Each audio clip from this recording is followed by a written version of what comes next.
Greetings, Keishlings. Keish Prime here with another One Piece Power Up video. Today we're doing Sanji Volume 2. With all my Power Up videos, I do equipment, general Power Up concepts, and super moves. And the first piece of equipment is the Hideaway Cape.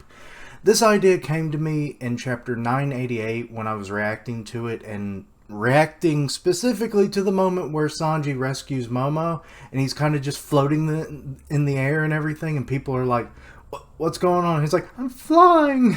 And I'm like, hide him under the cape, Sanji. Come on. It would be so much more useful. And then I started thinking, expanding upon that idea in a literal sense of expanding his cape with Usopp's grow up Black Kabuto, I was like, interwoven pop green tech into the cape would then allow it to keep its bulletproof nature, but make it bigger, say 3-4 times the normal size. And then he could, hide people that he's rescuing, but he could also use it for sneak attack tactics as well. Such as, like smuggling in, say, like Nami, Chopper, and Usopp under the cape. They're like the first wave of attack for the Straw Hats. They go in behind enemy lines, show themselves, attack, and then disappear as soon as they've arrived, leaving everyone who, isn't knocked out or dead by that point, in total disarray and confusion. Next is Pulse Control. This is a raid suit boot upgrade.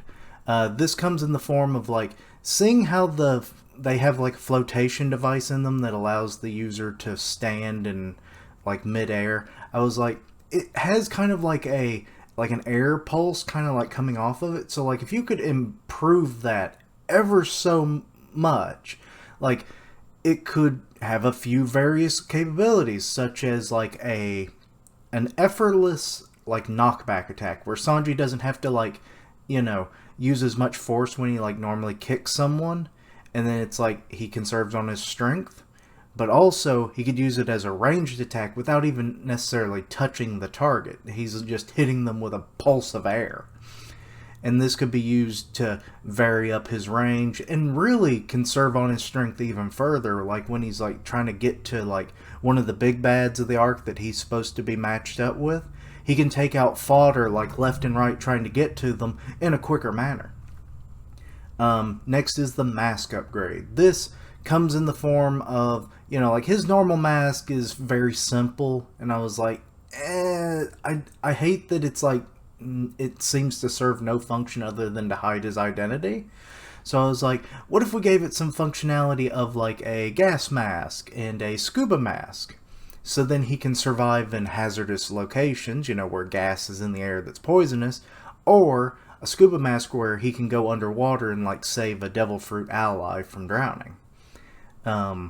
And like I said, this would just give him those extra protections, but, keep it kind of simple in the form of 2 breath dials where they kind of, they feed him air for a time, one at a time, just so that it's more efficient that way. And there you go, he's got 2 little air tanks hidden in his mask, keeping the aesthetic simple. Next is revers. That's French for lapel. This is a standard Din Din Mushi that's stylized like Sanji. The name comes from the fact that it would ride on his lapel. The flap on the collar of the jacket. And I was like, sure, Sanji needs a Din Din Mushi. He's one of the stronger Straw Hats, and with him being one of the quickest of the Straw Hats as well, it would make sense for him to be in constant communication, when they get separated on an island, and then it's oh, wait, you need help? Okay, I'm on my way, and he just runs there, something like that. Next is Espeon. Not that Espeon, this Espeon. French for, masculine French for spy. This standard Black Din Din Mushi, which, for those not aware, Black Din Din Mushis are used primarily by the Marines, but I'm sure we'll probably see them more so as the series goes on. They're used for wiretapping to, kind of get some crosstalk amongst Din Din Mushi used by pirates. But this one is hidden in a pocket watch instead of like the wristwatch that we saw in the series proper. It keeps with Sanji's like kind of very formal style of attire, so I thought that would be nice. Basically, it would serve all the same functions as a black Dendemushi, just he now has a personal one. Next is eavesdropping headphones. This is an upgrade for the raid suit's headphones.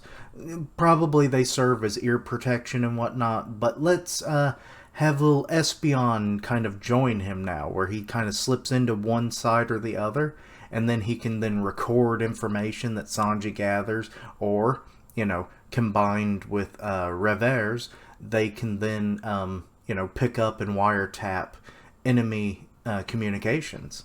So I thought that would be kind of a cool way to utilize, his stealth tech, where he's hiding. He'd be the perfect spy then. Next is the heat dial heat pump. This is a heat dial that is inserted modification to the raid suit boots, where they can absorb, like, say, excess heat from the Diablo Jambe to then be used later. And we'll get more to what that means in just a moment. But anyway, next up is general power-ups. The first is Rangyaku. This is basically, Sanji already knows Geppo of the 6 powers, so I'm thinking it's like, okay, of the Rokushiki, what other styles of powers could he use? And the most logical one is Rangyaku, which is a kicking style, which fits Sanji so perfectly. I'm surprised this isn't the one he learned. So yeah, it would just complement his fighting style so much, because all he does is kick anyway. But this could also give him, more powerful short range attacks, but also giving him a wider range from mid to long range attacks as well. Because, they kind of do it's an energy wave kind of a kick, so yeah. Overall giving him way more powerful capabilities. Next is Diablo Jambe Blue. It's spelled a little differently, but it's blue in French. They just switched the E and the U for some reason. This is an upgrade to the Diablo Jambe.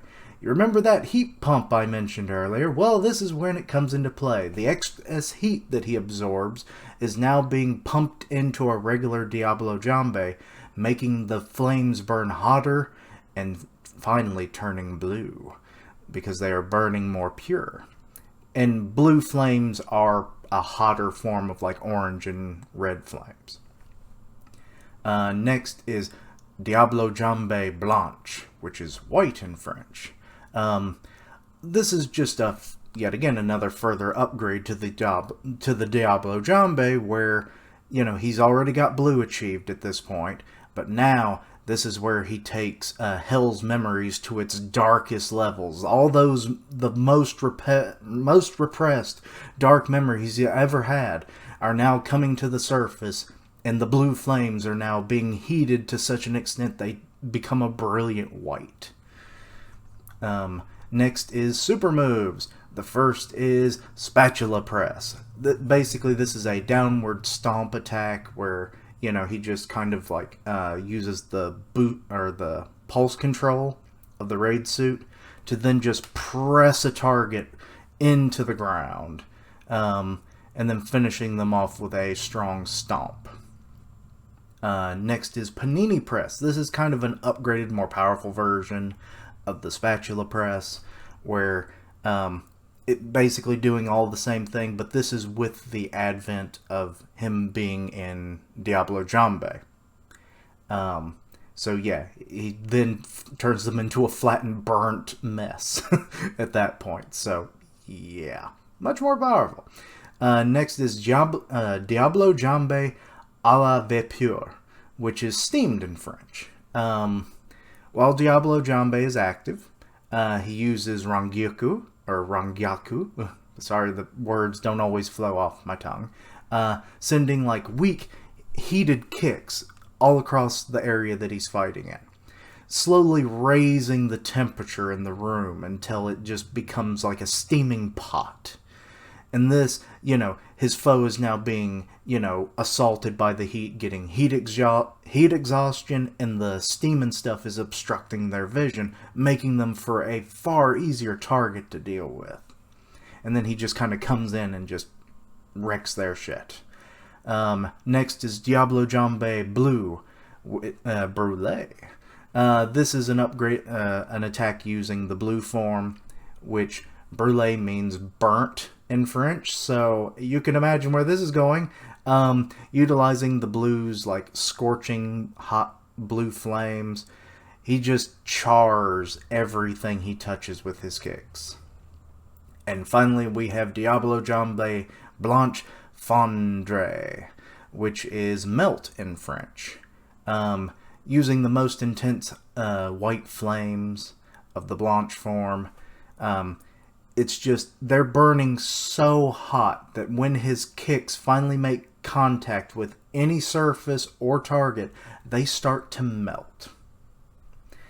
Yeah, I kind of went a little too extreme somewhat with these power-ups, but hey, the Straw Hats are getting stronger, so why not go to the extreme sometimes? But yeah, anyway, let me know what you thought of these. Any ideas that you thought Sanji might have in the future, let me know down below. But yeah, check out my other content, see what you like, suggest things for the future. Links down below for all my social media so you can keep up with my content and have ways to contact me. I stream on Twitch, and I'll tweet out when I go live. Part of the One Punch Man podcast on Grim Reaper's channel, so go check that out. And as always, thank you for watching. Like, comment, and subscribe. And until next time, Quiche-lings, don't get burned.